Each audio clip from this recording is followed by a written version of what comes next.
네, 안녕하세요 여러분 반갑습니다. 오늘은 쉽게 배우는 기타 이론 12번째 시간입니다. 이번 시간에는 조성에 대해서 배워보도록 하겠습니다. 우리가 일반적으로 접하는 곡들은 모두 조성이라는 것이 존재하는데요. C키, G키, A마이너키 이런 식으로 키를 구분하는 것을 다들 한 번쯤은 들어보셨을 겁니다. 여기에서 키가 바로 조성을 뜻하고요.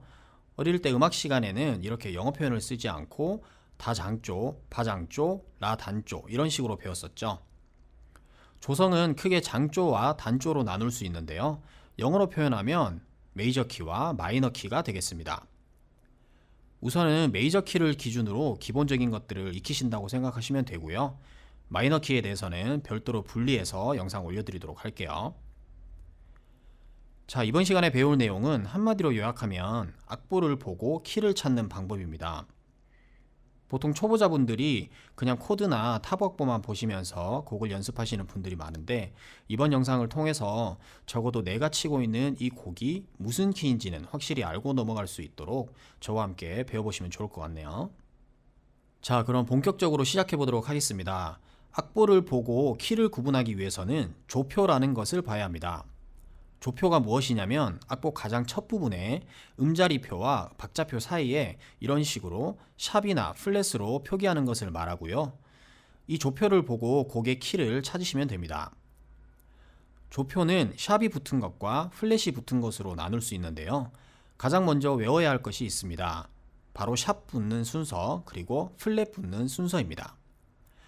조표에 샵과 플랫은 최대 7개까지 붙을 수 있고 일반적으로는 6개까지 붙게 되는데요. 말 그대로 어떤 순서로 붙는지 그 음의 순서를 외우는 겁니다. 샵은 파, 도, 솔, 레, 라, 미, 시 이런 순으로 붙게 되고요.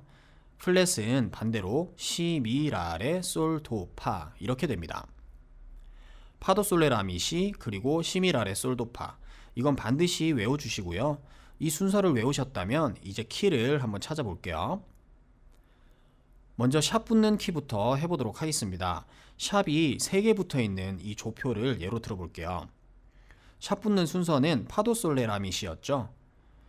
샵이 3개 붙어 있으니 마지막 샵이 붙어 있는 음은 파도 솔, 솔이 됩니다. 이 마지막 샵이 붙어 있는 음에서 오는 만큼 올려주면 되는데요. 여기에서는 마지막 샵이 솔이니까 오음 올리면 라가 되겠죠. 라는 A이기 때문에 이 조표가 나타내는 키는 A키가 되겠습니다. 여기서 A키라고 하는 것은 A 메이저 키고요. 메이저는 생략되었다고 보시면 되겠습니다. 하나 더 해보겠습니다. 샵이 5개가 붙어 있네요. 그럼 파도 솔 레 라 마지막 음이 라가 되겠죠. 여기에서 온음 올려주면 C니까 B키가 됩니다. 어떠신가요? 크게 어렵진 않으시죠? 이걸 왜 이렇게 되는 건지 궁금해 하시는 분들이 계실 수도 있는데 스케일부터 시작해서 하나하나 다 설명을 하기 시작하면 너무 길어지기 때문에 일단 오늘은 조표를 보고 키를 찾는 방법을 먼저 익히신다고 생각하시면 될 것 같아요. 자, 그럼 다음은 플랫 붙은 키를 해보도록 하겠습니다. 플랫 같은 경우는 조금 다른데요. 플랫이 2개 붙은 이 조표를 예로 들어볼게요. 플랫 붙는 순서는 시미라레 솔도파였습니다.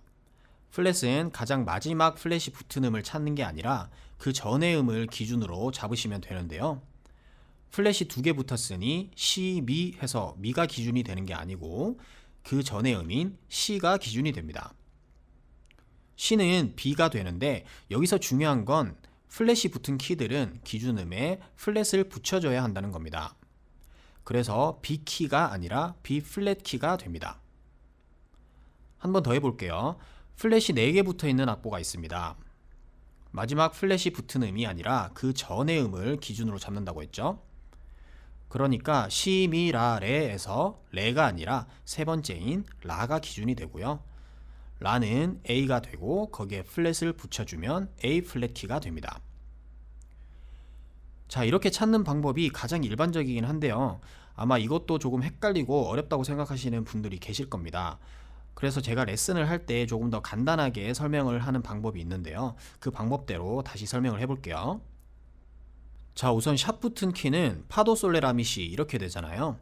여기에서 앞에 파도는 빼고 솔레라미시 이렇게 5개만 생각하는 겁니다.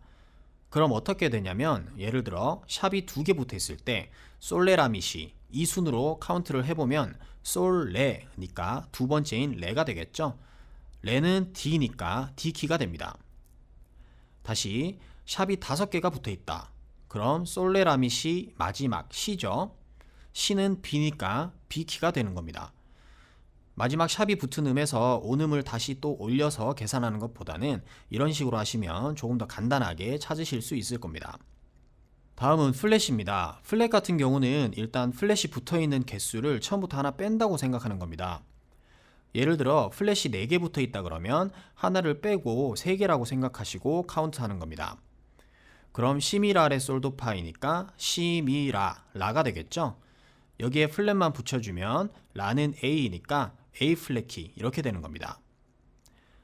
플랫이 5개 붙어 있다 그러면 처음부터 하나를 빼서 4개로 보시고 시미라레 레니까 플랫을 붙여서 D 플랫키 이렇게 되겠죠. 결국 크게 다 같은 얘기고 사람마다 차이가 있겠지만 아마 제가 지금 설명해드린 이 방법으로 접근하시는 게 조금 더 간편하게 느껴지실 겁니다. 이 방법으로 전체 키를 정리 한번 해드릴게요. 자, 제가 아까 샷과 플랫은 일반적으로 6개까지 붙는다고 말씀드렸죠. 각각 6개씩 붙으면 샷 붙은 키 6개, 플랫 붙은 키 6개, 그리고 예외로 조표에 샵이나 플랫이 아무것도 붙지 않은 키가 있습니다. 바로 그 키는 C키인데요. 이 C키까지 포함하면 총 13개가 되겠죠. 근데 보통 우리는 12키라고 얘기를 합니다. 이유는 샵이 6개 붙은 키는 F샵 키이고 플랫이 6개 붙은 키는 G 플랫 키인데 F샵과 G 플랫은 같은 의미라 결국 같은 키라고 볼 수 있거든요. 그래서 둘 중 하나를 선택해서 총 12키라고 합니다. 일반적으로는 아마 F샵 키보다 G 플랫 키를 더 많이 보실 거예요. 그래서 G 플랫 키로 넣고 정리를 한번 해볼게요. 우선 가장 먼저 아무것도 붙지 않는 C키 먼저 예외로 적어 놓고요.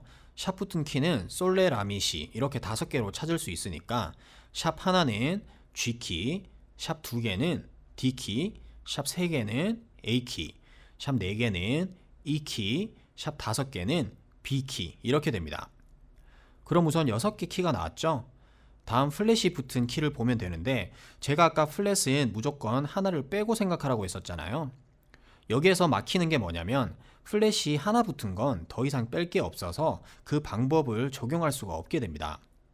이 플랫이 하나 붙은 키는 F키인데요.